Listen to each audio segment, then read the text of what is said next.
Hey everybody, welcome to the Patty G Show. I'm your host, Patty G. We are here for another amazing episode. We are cutting up before we even get the cameras rolling, so I'm excited to see where this one's going to go. This week we have the Relaxation Company, family-run business that has just exploded over the last year and a half since they opened, and I am very excited to hear their story, learn about how they got their business off the ground during a pandemic nonetheless, and are still making strides to growing it each and every day. But before we get to that, I want to give a big, wonderful shout out and thank you to the amazing folks that put these lights in our studio. And those amazing sponsors are Government Taco, Falaya Real Estate, Lake Men's Health Center, Horizon Financial Group, Mercedes-Benz of Baton Rouge, and you know the outfit of the day is brought to you by McClavy's Limited. Without further ado, welcome to the show, everybody. We've got 3 people here. I'm excited. Thanks. So excited to be here. For those listening, go around, state your name, your occupation, so they can kind of get a gist of everybody's voices. Okay, I'm Jennifer Delott. I'm one of the owners, and I'm a massage therapist. I'm Abby Steib. I'm also one of the owners, and I am a little bit of everything. I help run day-to-day operations as well as employee relations. Okay. And I'm Kirk Delott. Jennifer's my wife. Abby's my daughter. I'm similar to Abby. I kind of do whatever needs to be done around the place, basically taking care of day-to-day operations. I love that. So how did this family unit turn business operations get started? So I've been doing massage therapy for about 20 years, give or take a couple years. During COVID, when COVID happened, I was renting a room from a friend of mine in Donaldsonville. She owned a salon. So I was renting space from her, and everything shut down. And I was at home for probably 3 months.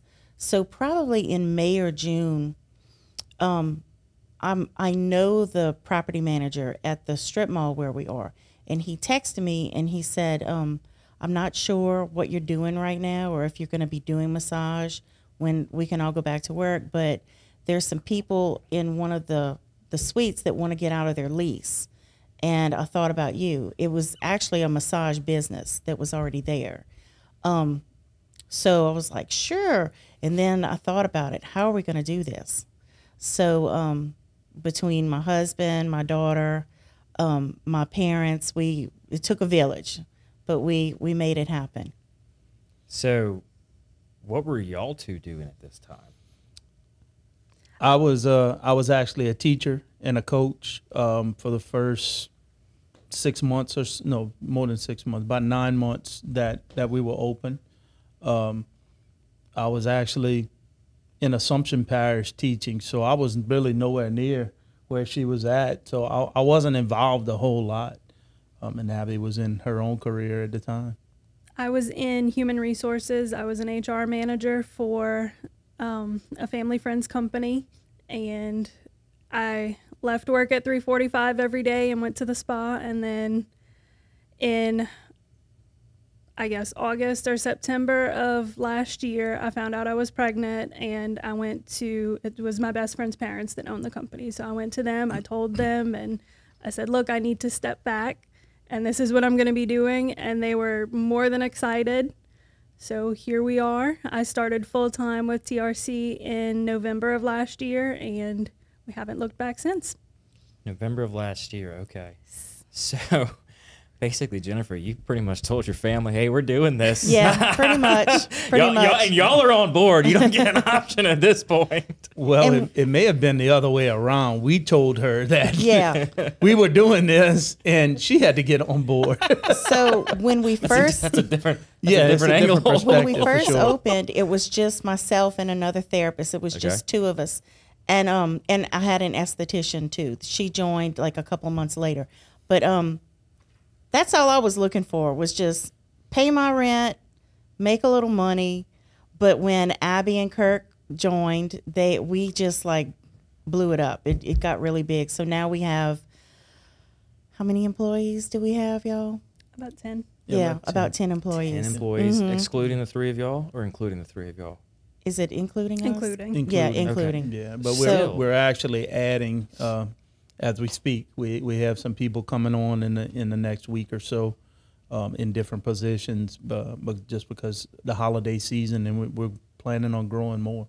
I mean, so y'all have been open since like 2021, right?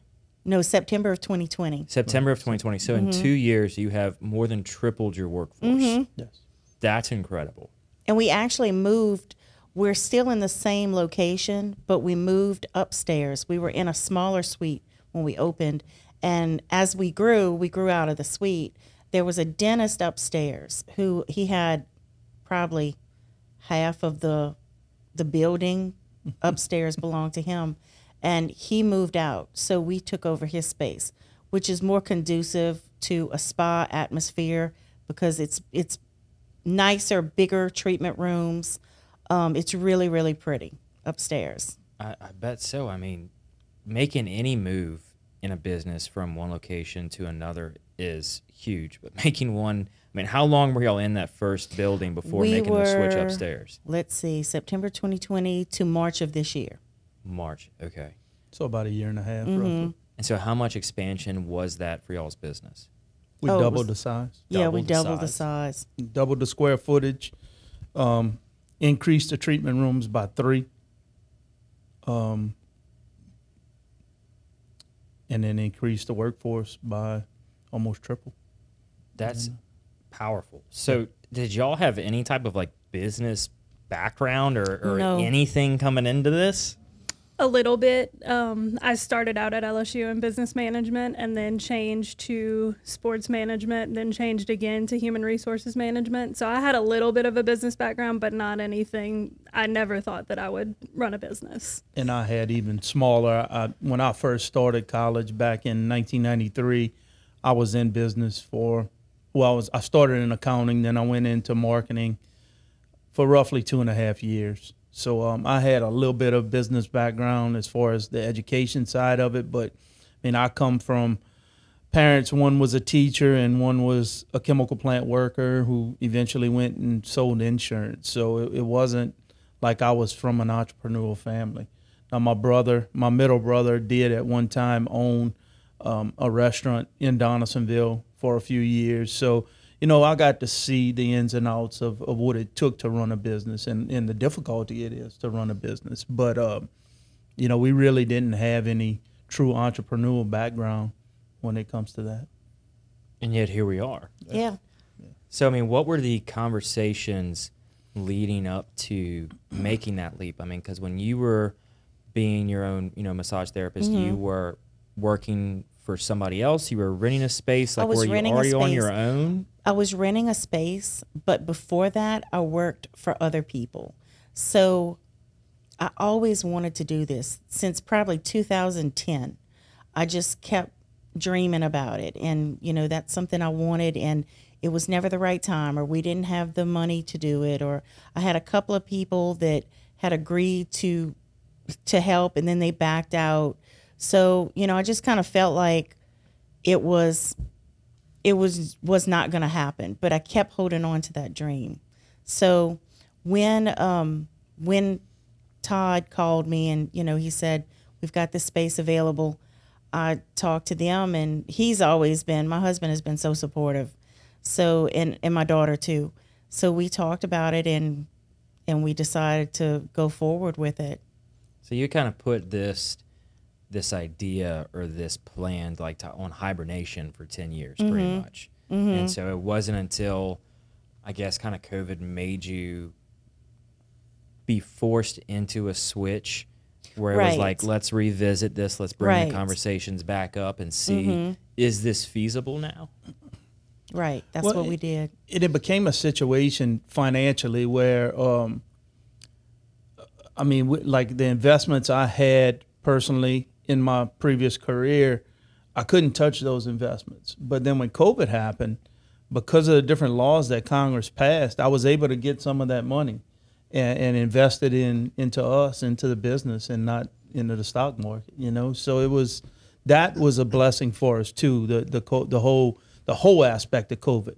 You know, it showed us that we could do this, and it gave us the opportunity to do it.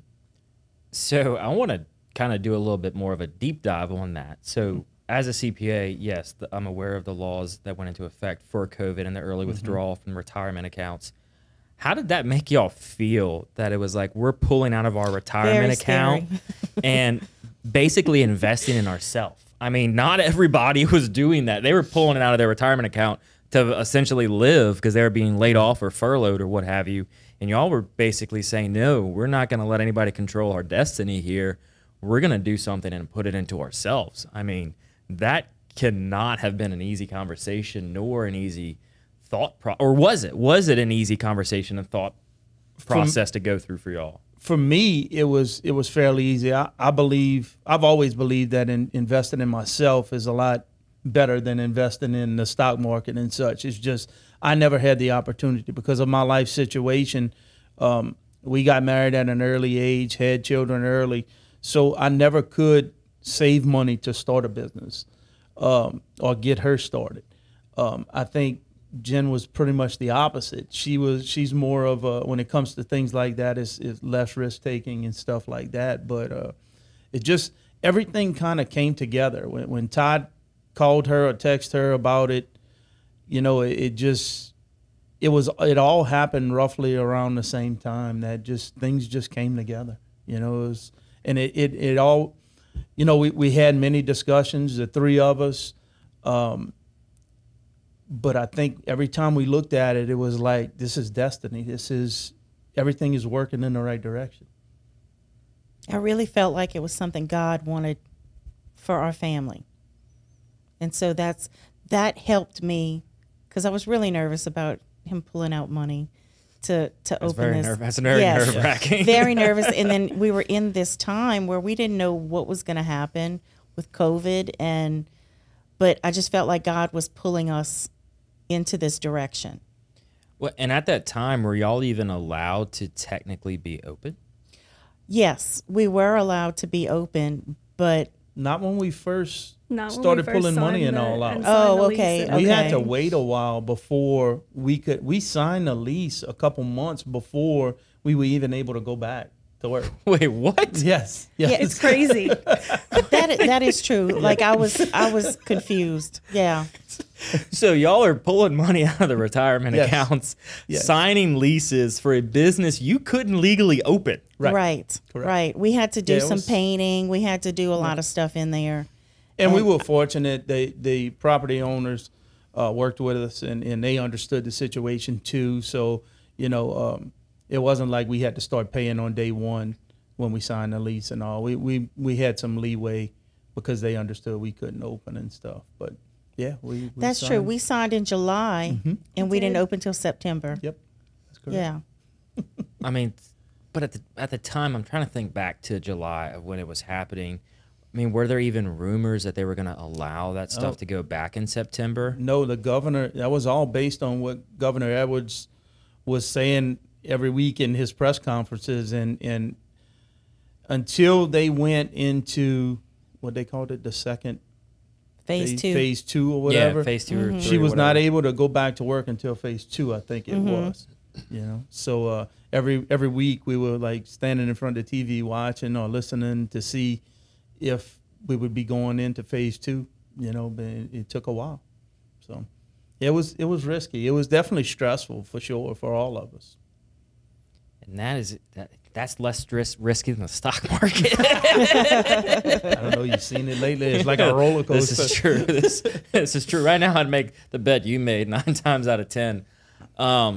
So some would see that kind of as, you know, an opportunity to get the construction done, right? So you had those funds you were able to pull out and say, this is our construction budget, our renovation budget, and let's dive into this. I mean, how long and what all went into the renovation of the building?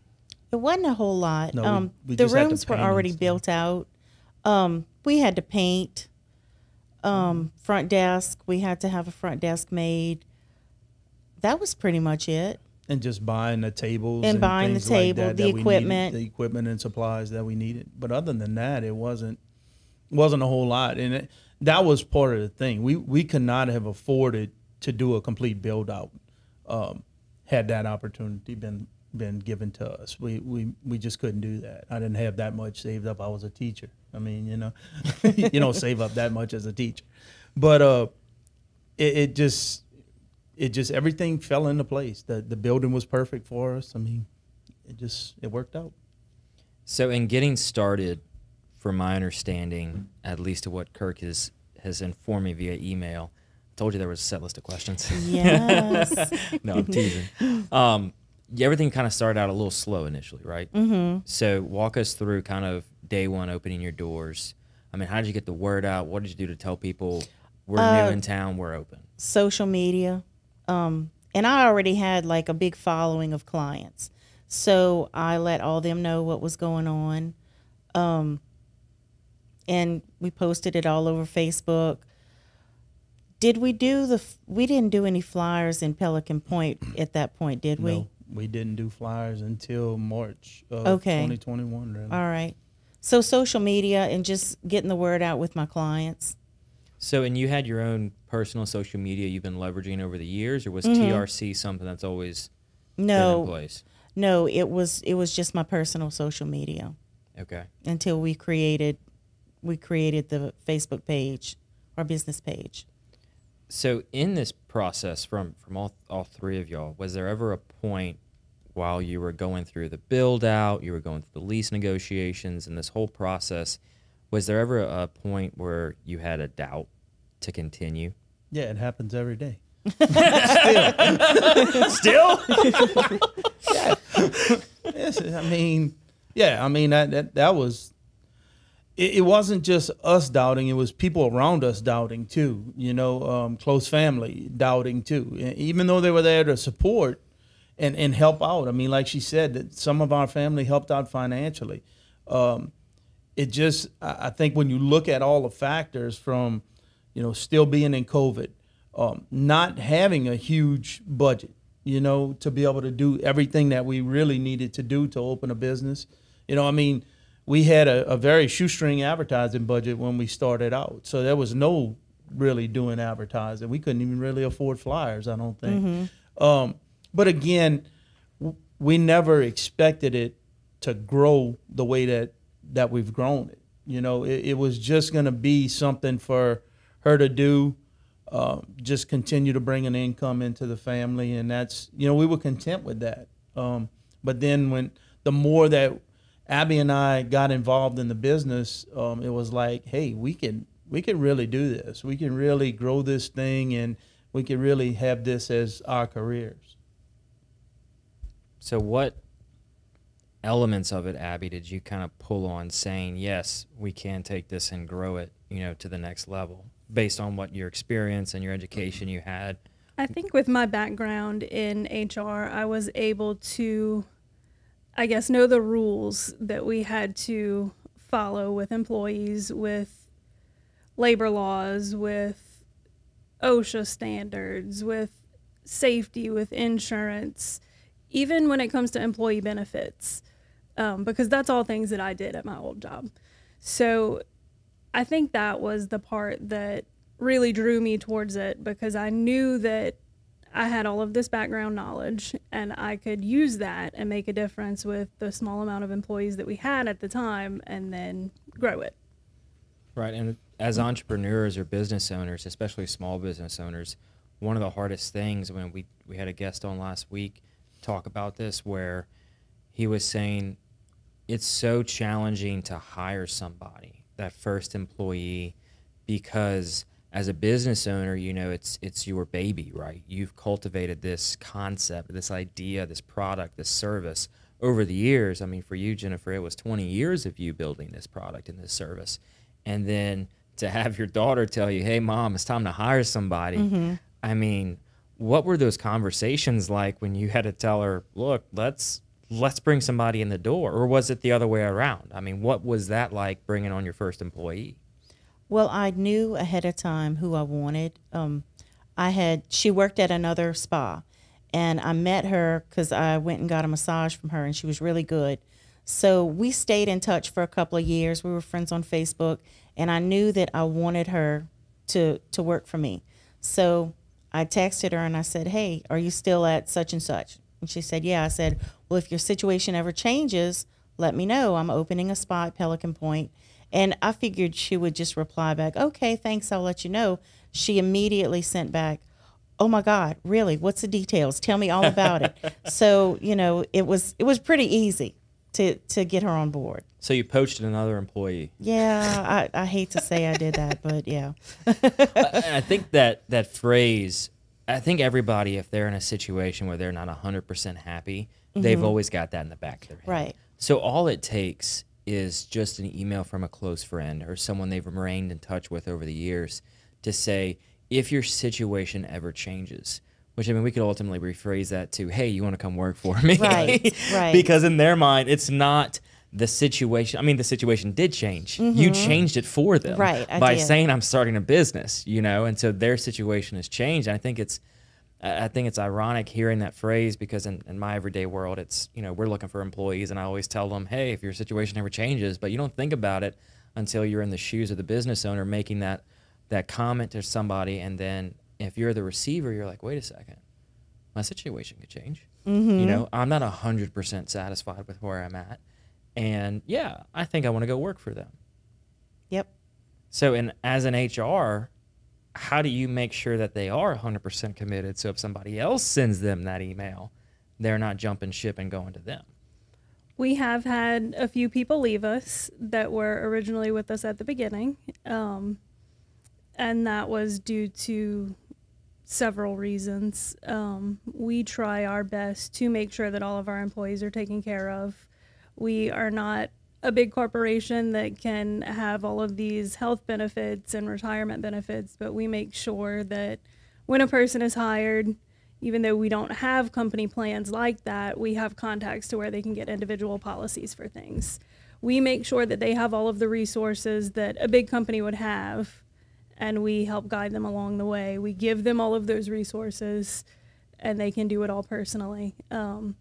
We do a lot of team building. My mom got back today from the beach. She took some of the girls to the beach. We had a little employee retreat. It's an employee retreat. It's not the beach. Yeah, it's an employee retreat. It's an employee retreat. It's okay. They were originally supposed to go to West Palm Beach for a spa conference. That got delayed by the last hurricane in Florida. Then they were supposed to go to Miami, and my husband decided to remind me to check the weather on, what was that, Friday? They were supposed to leave Saturday, and we saw that there was a hurricane going towards Miami, so we hurried up and scrambled and booked a condo in Orange Beach. So. And here we are. Exactly. You're back. Just got back a couple of hours ago. Yes. Couple of hours. Well, thank you for coming on. I appreciate that. We made her. I'm hearing a consistent theme here that, like, the support comes from the external factors to push Jennifer to achieve what she's truly capable of. That's kind of how it is. Yeah. I think we all push each other in different ways, though. We do. We do. We do. I couldn't be happier. And like I said, every day is a challenge from a business standpoint. But I couldn't be happier with the role that each of us plays in this business. And that role changes from day to day. It changes from minute to minute sometimes. You know, one day I may be dealing with personnel issues and she's dealing with marketing stuff, or vice versa. And it's such a blessing to be able to work with them and us to be able to have this business at the level that we've had it, still being a very tight-knit family. You know, we spend a lot of time together. The three of us probably spend more time together now than when Abby actually lived with us. And it's amazing, you know. And I can't say it, like I said, every minute is not great. You know, we butt heads sometimes. We have arguments. We fuss at each other. We hang up on each other and all of that stuff. But, you know, it's a blessing for sure. At the end of the day, you're still family. Absolutely. Definitely. And we're family working on the same goal, you know, to have this thing to get as big as we could possibly get it with still having it under control, you know. That's the key. Grow from under your control. Right. Yeah. So on the topic of balance, how have y'all each kind of found, or have you found a balance between work and family and just kind of going to family functions and not always talking about work, or do you? You know, like what is? Let me rephrase it. What is the family dynamic at home versus at the office? I think I'm the worst because I'll say if they want to come over and see the baby, that's fine. We'll go to dinner. I'm the first one to say I don't want to talk about work, but I'm also the first person to bring up work. Right. And his mind never stops. So he's constantly thinking of different ideas, and it can be the middle of the night, and I'm thinking of things to do with the business and ways to market, things like that. And I was telling them 10:30 last night, I'm watching the Saints game and I'm on my computer doing work stuff. And it's like, what am I doing? I'm there by myself, just my middle son and I, because she was out of town. And I'm like, what am I doing? I could be sitting here enjoying the game, and I'm not. It's okay. At the same time, I was learning Facebook algorithms for lead generation, so it's okay. Yeah, so it's hard to separate work and family because we're a family that works together. So I don't know. We haven't found that balance yet. It's a tough balance to find even when you're not a family that works together. Mm-hmm. So y'all are experiencing a heightened situation where you don't have, I mean, with the exception of you, Abby, you don't have that other side in a spouse or a partner to say, hey, I'm not involved, I'm not associated, let's take a step back, let's take a breath away, let's just have dinner, tell me about, your day, and let's, not focus on the operational side of work. Right. Where it's like when you're a married couple and you're in that, it's like if you're not talking about the business 24/7, something's going to happen and you're going to go under. And, those worries are going to creep up and like, oh, wake up tomorrow, we can't open, for whatever reason it may be. It's just a tough situation to be in. Well, and I think I could probably make a separation, but I think my previous career, I was constantly thinking about what we could do to be successful in the next game, or doing lesson plans at home and stuff like that. So it's been a 20-plus year mentality I've had, so it's hard to get out of that. But there have been some times where we've been able to get away from the business and not have to deal with things, and we have done that a little bit, but not a whole lot. And we don't get away much. I mean, we're there all the time, basically. Yeah, and that's the other side of the equation. You're not to the point where you can be totally hands off. I mean, you're hands on every day. Yeah, so literally. Yes. Pun intended. Yep. So when looking at the next level, you mentioned that you're learning the Facebook algorithm for how to get lead generations. Can we do a deep dive into what you're doing? Sure. I don't know very much about it, but sure. Well, I want to talk about that process of what you're doing, the research you've got going on, so you can figure out how to get lead generation, how to work the algorithm for the sake of the business, because some of the viewers and absorbers of the content are probably going to be business owners trying to go through the same thing you are. Yes. So we currently use a marketing company that basically does all of our lead generation for us. They have a system, a CRM system that connects to Facebook. They set up a little landing page, a form where it asks a few questions, asks name, phone number, email address. People fill it out whenever they see the paid ad. Then we get the appointment request where we have to call them. So we are trying to scale back on that aspect of our advertising budget because I want everything to be perfect and I'm not seeing the results that I think we can see. So I have been, as well as my dad, researching a lot of what we can do better ourselves.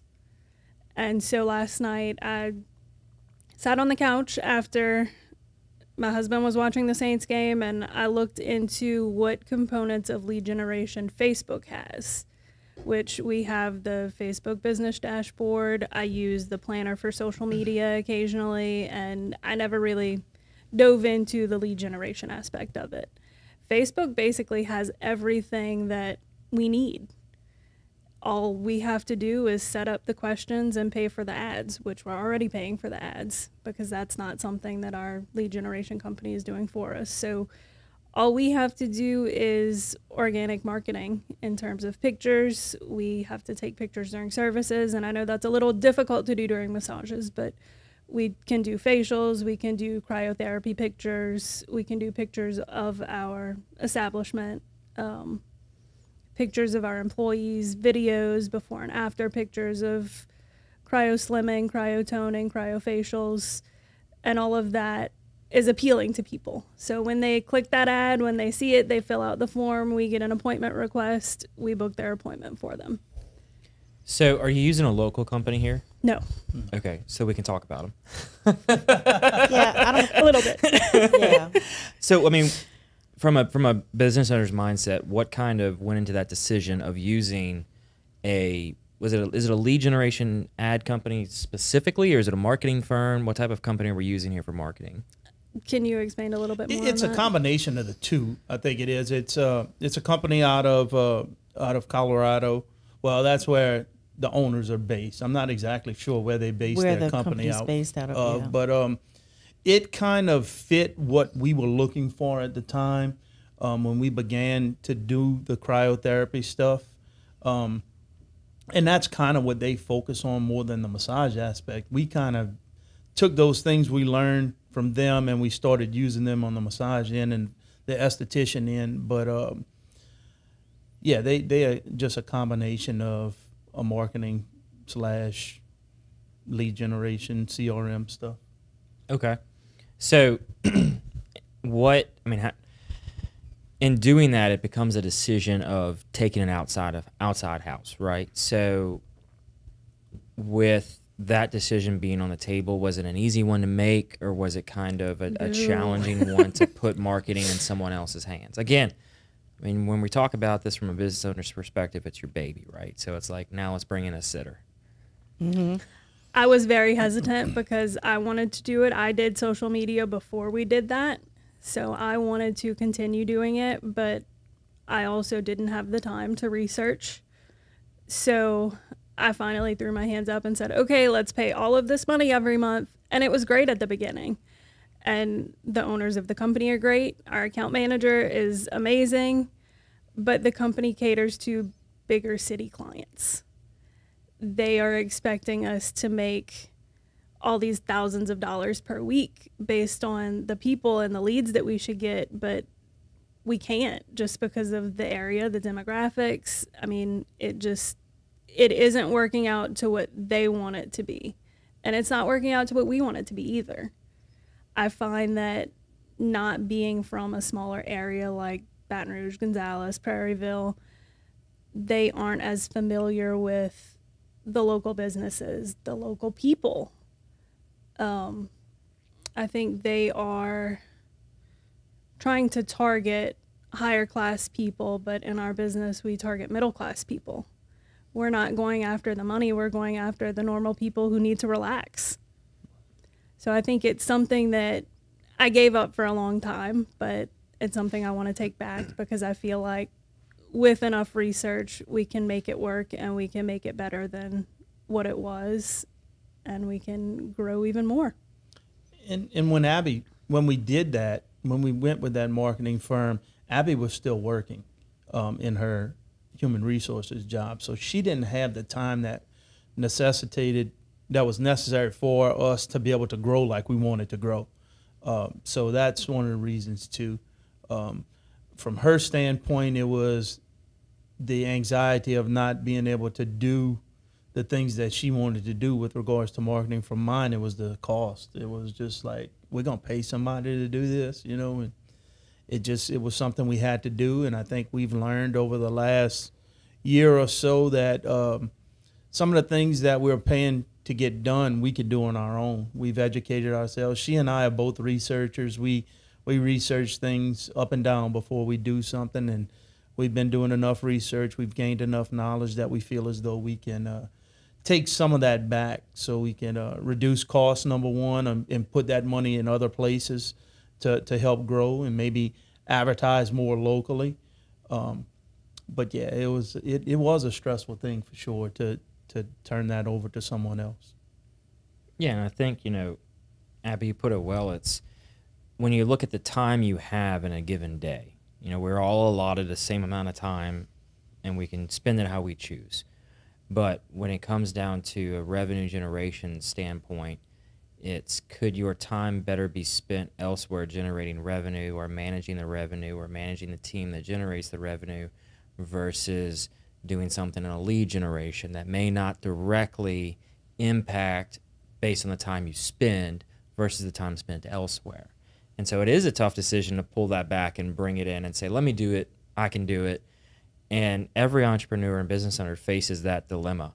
Do they go outside or do they stay in-house and occupy their generating revenue time to put out more feelers, essentially? Right. And it's a tough call, but, you know, like you said, if you have an outside company that's not familiar with your area, you know, they don't know what the folks in Baton Rouge, Gonzales, and Prairieville like and how to get to them. And more importantly, when you're doing your marketing push, your biggest friend is going to be geofencing. Exactly. You need people to come in your door, not just see and like Right. and share. That means nothing. If you have 20 likes on a post and you get 18 customers, that's great. If you have 2,000 likes and you get 18 customers, that's not so great. Right. I think one really important aspect of taking over everything is getting our team involved. When they are in videos, when they are in pictures, that gets clients more engaged, not only to like the post, but to call and say, oh, I need to make an appointment. I haven't been in a few weeks. I saw that y'all are doing this. I saw this video. I saw this picture, this special.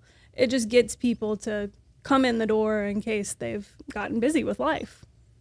And reaching them through friends of friends that like your page, that little option you have in Facebook advertising, is powerful because then they see, you know, Jennifer doing it, they see you doing it, they see a friend of yours in the shop or in the studio, and they're like, oh, well, maybe I need to go and get that done. And, or better yet, we're from the South, so we're just going to text them and say, hey, I saw you over there at TRC. Is it really all they're saying, or is that just a bunch of, you know, hogwash? What is that? And they're going to say, oh, no, it's great. It's awesome. We did this treatment was phenomenal. The team was fantastic. Having that is way more impactful than saying, we got you 2,000 more leads. Exactly. Right. We don't know what that means, but we got you 2,000 more leads. Mm-hmm. So going that hands-on approach, I think a lot of businesses initially, it's like a wave, right? You're gonna ride that wave up, say we're gonna do it, we're gonna do it, we're gonna do it. You reach a level, we can't do it anymore, and then you get down to that bottom again. You go, no, we're gonna take it back in house, and it sounds like that's kind of where y'all are from the marketing side. Is we're gonna take this back in house. We can use our phones and video the content that you already have to do, because if they're not local, they can't come and create content for Correct. you. Right. You have to create content, and then with some Googling, and if you use iMovie or Adobe Premiere, you can quickly edit those clips out and spin them across your social media. Right. And in y'all's business, that's so hands-on. Filming the hands-onness is what's really going to drive that business. Right. Right. And it's something that, you know, not being educated on those things. Those are things that we've had to learn as we've gone through it. And, you know, we've made mistakes in marketing for sure. And when I say mistakes, not with how we marketed or who we marketed with or advertised with, it's just we made mistakes of overextending ourselves in marketing at times from a cost standpoint. Because at some point, everything has worked out really well for us in our advertising or marketing standpoint. It's just to find the right balance where we're getting a return on the proper return on investment, you know.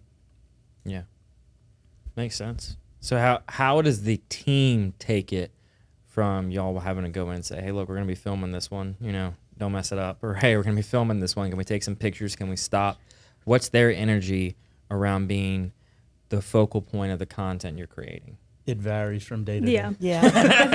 It depends on if they didn't wear makeup, right, or, you know, they're like, please let us know ahead of time so we can wear makeup. Yeah, so we have a rule now between the three of us that we let them know at least a day in advance that we're going to be filming or we're going to be taking pictures or something like that. So one of our girls is a little more shy than the others, but she's the first one to volunteer. Hey, I'll film it. I can do special effects. I can do this, and that. Yeah, she's real good with that kind of stuff. Hey, go for it. So you've got somebody that may end up being your in-house marketing department. Possibly. That's what I hear. Yeah. You know, find somebody who can do the treatments that she can, and just have her focus on the marketing side of things. One thing that I want to say is that we have an amazing group of people that we employ. And from the beginning, we've had a very, very good group. Even the people that are no longer with us, they all did such a phenomenal job in their profession. But the team we have now, I think they are willing to do whatever it takes to help out TRC. And one of the reasons we do things like take them on a retreat and do little things for them as often as we can is because of that, because they are willing to give back to us in trying to help us be successful. They work very hard. Yes, they do. And you've got to build a culture, as your HR would tell you. You've got to build a culture that's not only warm and welcoming to those within the organization, but so much so to a degree where they start telling everybody else, Right. and all their friends in the same career, hey, you've got to come work over here. It's the best place you're ever going to work. And that's how getting those happy, satisfied employees in turn gives you happy, satisfied customers, repeat business, where you don't even need that marketing anymore, because you're at the point where it's like we're bursting at the seams. We got a fire hose of clients now that we have to deal with every single day, where we don't even have the manpower to do what we need to do. And that culture, what y'all are building, sounds already to be incredible. Well, and look, we've made plenty of mistakes. We've not done things right, even from an employee standpoint, as far as making sure that they were well taken care of and all. We've made mistakes for sure, but we try our best to take ownership of our mistakes, and in front of the employees to tell them, hey, look, we screwed up, but we're going to make it right, and we're not going to continue to have this. And we do our best to try to do that. And every day we still make mistakes, and just for all of the people that are listening as business owners or future business owners, it's not, you're going to make mistakes. It's not easy. The thing is, take ownership of your mistakes, improve them, and, take care of your employees. That's the biggest thing, though, because if you don't have them in our business, you don't have anything. I mean, and transparency, which y'all are doing 100%, is so valuable. Letting them know, hey, we're not perfect. We're just like y'all. We're humans. We're going to make mistakes, but here's how we're going to correct them. Right. That second part has to be attached to the first part, because standing up there saying, made a mistake. Okay. We know. We all know you did. Right. How are you gonna fix it? And sometimes even the fixes sometimes break, but again, just to keep taking ownership of that and let them see that you're trying to improve things the best you can. And we're getting there. And just again, young business owners, and by young, we're not young, but by young, I mean just new business owners and never having experienced some of the things. We just work hard to try to make sure that our people who are amazing people get what they need. Absolutely. So from an offering standpoint, I don't think we even touched on what y'all actually do at TRC. So what do y'all do? We got a great business model here, great execution. What the heck is it that TRC even does? We do massages, we do facials, waxing, and we do body sculpting. Okay. So what does each of that mean? Okay. So massages are, we do deep tissue, Swedish, hot stone, prenatal. We do reflexology, lymphatic drainage. That's good for someone who's just had surgery. We also facials. We do deep cleansing, oxygen facials, customized facials. And oxygen facials, not to cut you off. No, okay, I'm curious, what is that? Abby, I think you would be better to explain an oxygen facial. Yes, I'm not an esthetician by any means, but I did just go through the training. I was the model. We use Skin for Life products. Skin for Life is a company that is out of Florida, but the doctor who created the products actually makes them, or began to make them, in Baton Rouge. So we consider them a local company. They have created their own skincare line as well as their own equipment, machines to go along with it. So the oxygen facial is a multi-step facial. You have one product, phase one, that you put on based on the skin type. It could be oily, it could be dry, it could be acne-prone skin. That goes onto the face to, I guess, cleanse it, if that makes sense. And then the second part is the second phase is the oxygen activator. So you rub the activator onto the face, and then you have a little oxygen gun that just sprays oxygen. Once it does that, it starts bubbling, like hydrogen peroxide, basically. It creates a bubbling sensation that pulls all of the junk out of pores. It's actually kind of gross. But it works. It does. It does work. It's good for clogged pores, acne scarring. It brightens, it evens skin tone.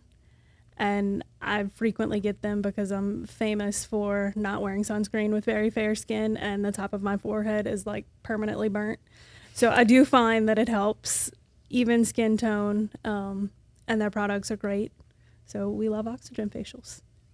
Excellent. And so, what else after the oxygen facials? Cryoskin. So this is a body sculpting system that uses cold temperatures to freeze fat cells.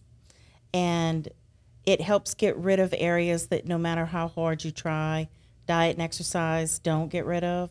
So for most women, it's the little pooch that they have in their stomach, cellulite on the legs. It's a miracle worker. It really is. Yeah, and I've heard, like, is that kind of similar to something like a cold plunge or a cold? No, this No, is okay. this That's is different. this is different. This is for inch loss. Okay. So you can lose. I mean, they say it an average of 1.87 inches, but we've had clients that have lost 6 to 9 inches doing it. That's incredible. Mm-hmm. Yes. Okay. Wow. No, And but it's a small machine with almost like an ultrasound wand. Right. So you move it around the area, and you get the results within a few treatments that you're typically looking for. Some people see results after the first treatment, but they usually don't stop there. They usually have a goal in place. And before we begin any treatments, we do a consultation to see what they're looking to achieve. And if we can help them. Exactly. Mm-hmm. So have y'all had situations where what they were trying to achieve was not achievable within y'all's certain practice? Yes. Yes. And how do you tell them we can't serve you? well, I think it's almost like a checklist they kind of go through when they're doing the consultation, and it's more of guiding them through the answers of the question, guiding the client through the answers, and they see that it's not something that would benefit I'll give them. you an example. So to do cryoskin and to have it effectively work, you have to have a proper diet and exercise. A lot of people, they have this misconception that this is an easy way out. It's a shortcut. It's an easy fix, yeah. Right, but it's not. So I try to explain to people, because I ask them, how's your diet, your water intake? Oh, I don't drink a lot of water. Oh, I probably eat too many carbs. And I try to make them understand, if you're going to spend the money to do this, you've got to do your part. Like, it's not one-sided. As long as they're doing their part with diet and exercise, they will see results. It's just like if you get a tummy tuck or lipo or weight loss surgery, if you don't do your part, you're going to gain the weight back. So I try to make them understand it's not a shortcut. It's a path to a healthier way of living. Yeah, I think that is such an important kind of thought process that people have to go through and change about themselves, because almost as a society, we like the shortcut. Mm-hmm. We like the quick fix. We like to make the quick buck. We like to have the overnight success. But nobody, or not many people, really take the time to evaluate, what is it really going to take to get this stuff done? What is it really going to take to have a business go from 0 to $1 million? What type of effort, energy, and just time is it going to take?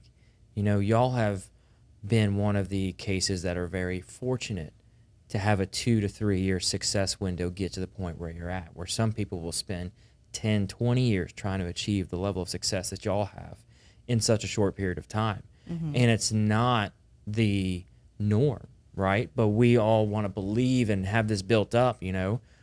The lottery that just happened is a very prime example. We all want to win that winning lottery ticket and instantly become billionaires overnight.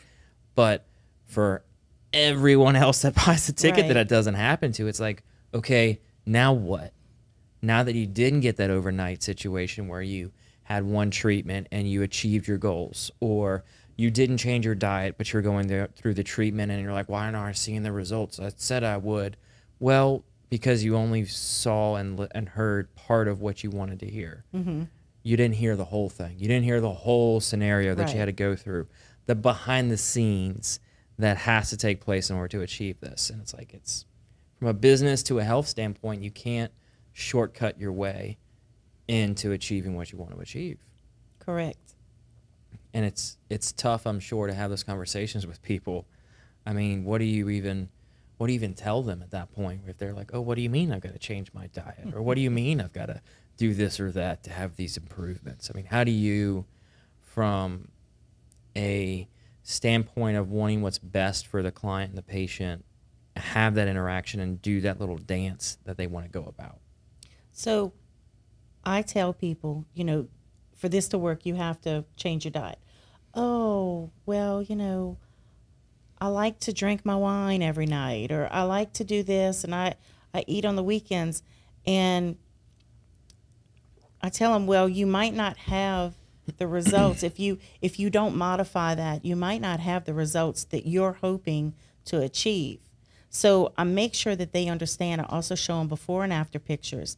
And I tell them, look, this person, they lost 26 pounds and 6 inches, but they did what they were supposed to do.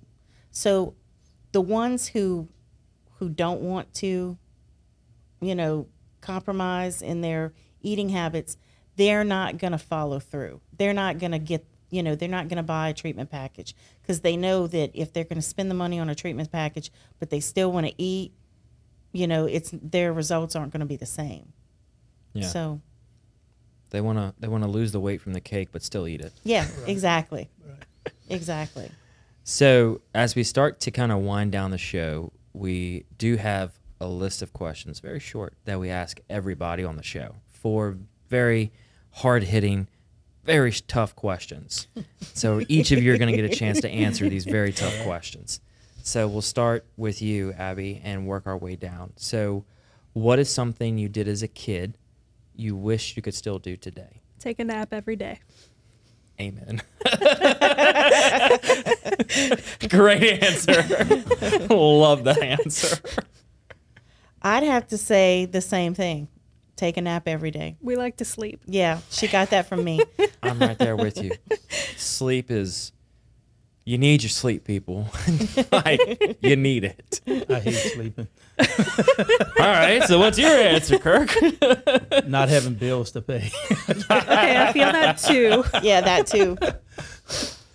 I think the sense of carefreeness, right, that comes with being a child. You know, my son's about to turn 1 next week, and that carefreeness of just, you know, open up the cabinet door and slamming it shut, or, you know, eating the Cheerios off the floor. It just doesn't matter. Right. Right. Not thinking about the bills, the mortgage, everything else. Right, you know? exactly. I used to love jumping on my bike as soon as I woke up, going riding through the neighborhood, hanging out with friends, playing football, camping out, and didn't have to worry about anything.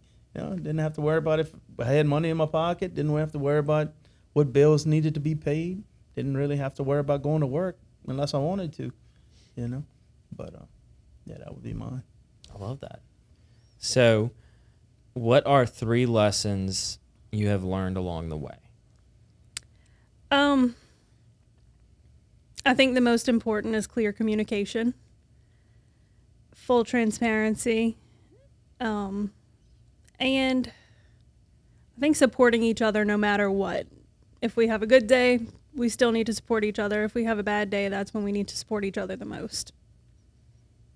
Absolutely. I feel what I've learned is do what you say and say what you do.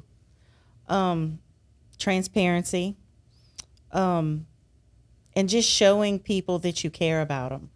And, you know, when you take care of people, they in turn take care of you.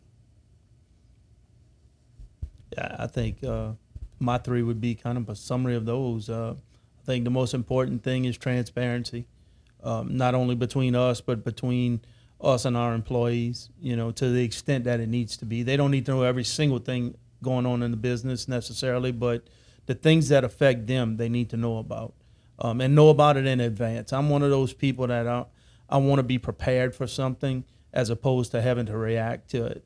And I guess that's the coach in me, and the teacher in me, but that I want to make sure that they are not there just reacting to things. I think when it comes, one of the things I learned the most is that no matter what happens, you have to take care of the people that are taking care of you, whether it be us as owners taking care of one another, whether it's taking care of the employees, because like I said earlier, without them, we have nothing. You know, we have no business. I can't do massages. She can't do massages. I can't do facials. I don't think anybody would want me giving them a massage, but, you know, and then the last thing I think is making sure that you have the right people in the right place at the right time. I think, again, that goes back to the coach in me of, you know, not just hiring the first person that comes along. And we've learned that. Sometimes we've learned that the hard way. I've learned that throughout my career the hard way, hiring somebody who I thought would be an excellent coach, and it didn't work out, or having a kid play a certain position and it just didn't work out. And it's the same thing in business. You know, you have to thoroughly evaluate people, not only before you hire them, but as they're progressing into their jobs. Absolutely, 100%. So what is something that y'all love about Louisiana? Not the heat. I think crawfish, but that sounds crazy because it's not just the crawfish. It's more of, when I think of crawfish, I think of family and gatherings and friends. It's just the familiarity of getting together with people, if that makes sense. 100%. The camaraderie that comes with a crawfish boil, the all-day affair that it brings, I'm right with you. I think Louisiana is like a big, small town. What I love about it is everyone's related to each other. Everyone's family. If something happens, they're there for you. And that's what I love about Louisiana. We come together when we need to. Yes. We definitely know how to show our support for our fellow neighbor when we have to. Right.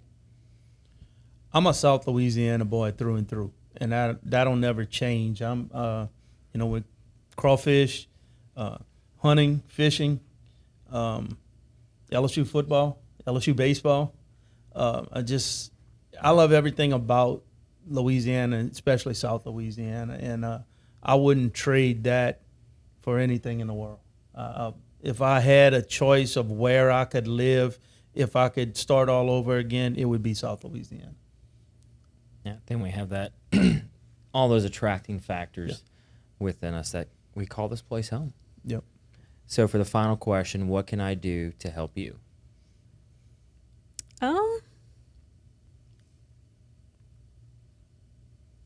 I don't know. Skip. No. Is that an option? Nope. No passing. No pass. I think we've learned that free advertising is very good, and not all advertising is free.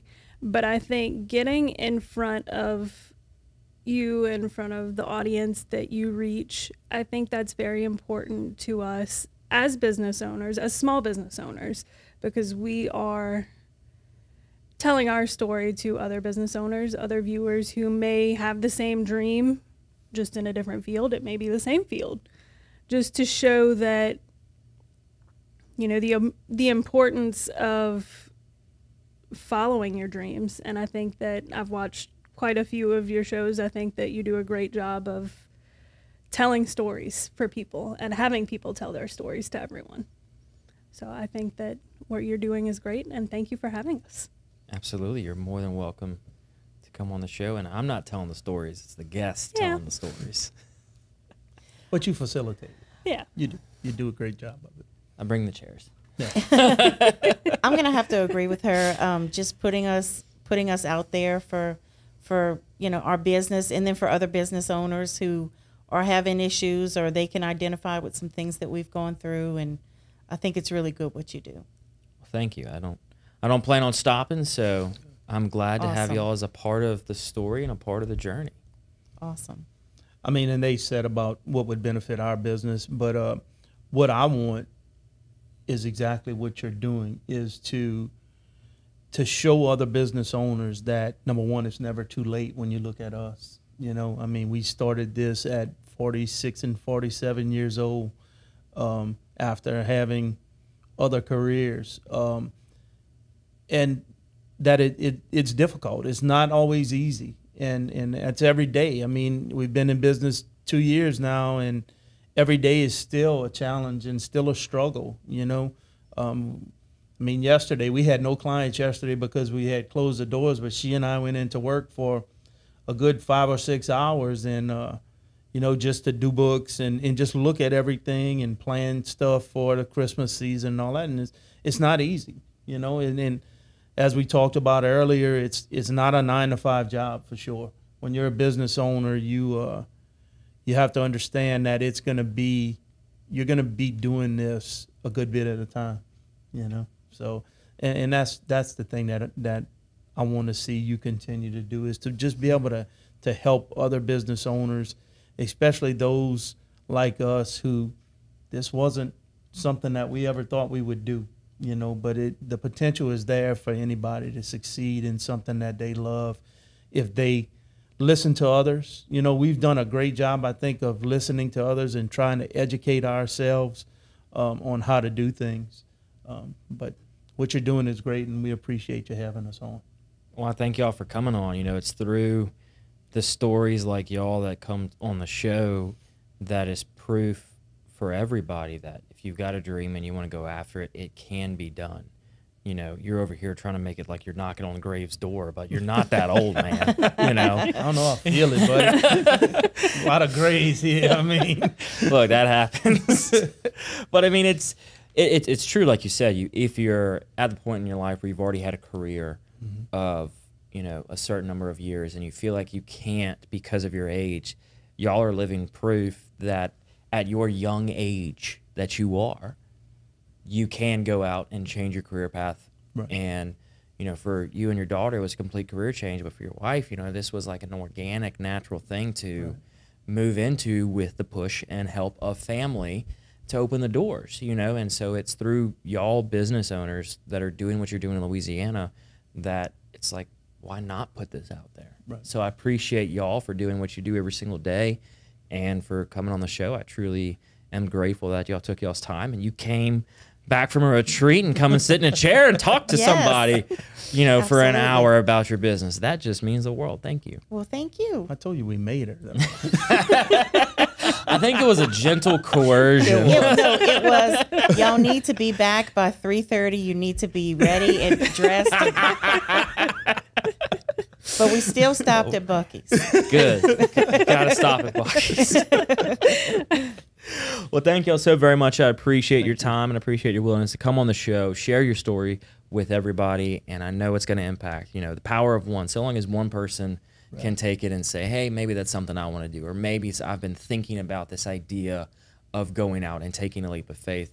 All it matters is the power of one, getting that one person to make a change for the better. So thank y'all. Right. And thank you, everybody else, for listening or watching the show, whatever platform you're consuming us on. I greatly appreciate it. I know that these amazing guests that we have on each and every week do as well. If y'all are in the area and you're after some massage therapy, I hear there's a good place called TRC. Look them up.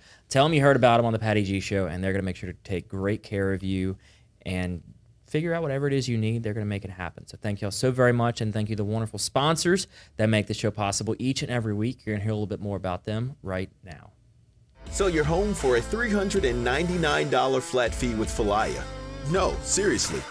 Falaya will list your home on the MLS and help you get all the way to the closing table for as little as a $399 flat fee. Our online platform is insanely easy to use and will save you thousands.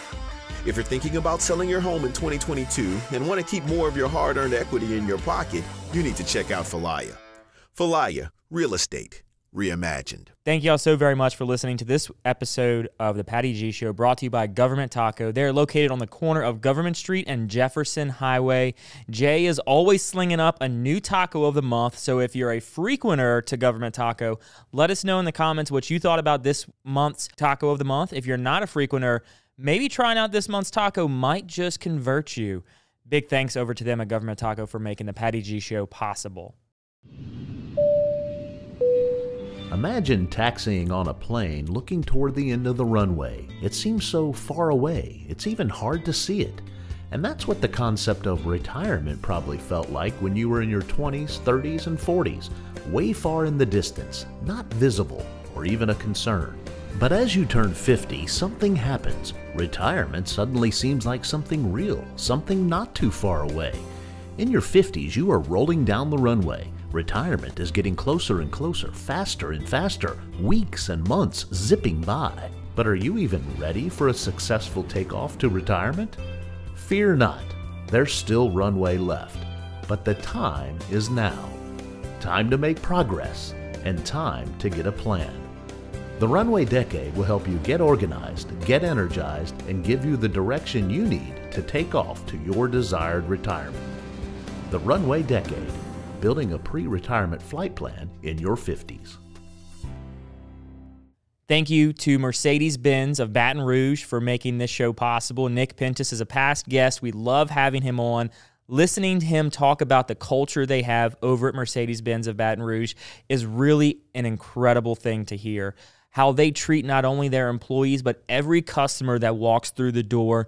You are more than just a number to them. They're going to give you that white glove concierge service every step of the way. They're going to make you feel like family and take what can be a stressful time in people's life, shopping for a car. They're going to make it so enjoyable and so pleasurable. You're going to want to go back there time and time again for every new vehicle. Thank you so very much for Mercedes-Benz of making this show possible. Thank you to our wonderful sponsor, Lake Men's Health Center with Our Lady of the Lake Physicians Group. Guys, I know it's tough to get out and go to the doctor. I know it's challenging to find time in our busy days, but I promise you, signing up to be a part of this group with Dr. Curtis Chastain and Dr. Tyler Boudreau, you won't regret it for several reasons, but most of those being the fact of the time it saves, where you're able to get in on the same day, get that appointment done, and spend that time you need to talk with them about what your health goals and concerns are, as well as ensuring that the financial investments you have, you will be able to live out and see those come to fruition. So if you're an investing guy, you know all about and planning for the future and investing in the future. There's no other more important thing to invest in than your health. Make sure you go check them out, Our Lady of the Lake Physicians Group Men's Health Center, and tell them Patty G sent you. McClavy's Limited, a proud sponsor of the Patty G Show, has been serving the Baton Rouge area proudly for 40-plus years. Gentlemen and ladies, if you're shopping for your man, there is no other place in the Baton Rouge area to get your clothing, whether it's game day needs, everyday needs, business attire, formal attire, whatever you want. Go over there, see Frank and Ashley. It's a father-daughter duo. They do incredible things in their store. They will outfit you from as simply a shirt that you need for one evening or all the way to a full wardrobe overhaul. They're going to take care of you every step of the way, and be sure and let them know that Patty G Show sent you. Simple man, don't want a complication.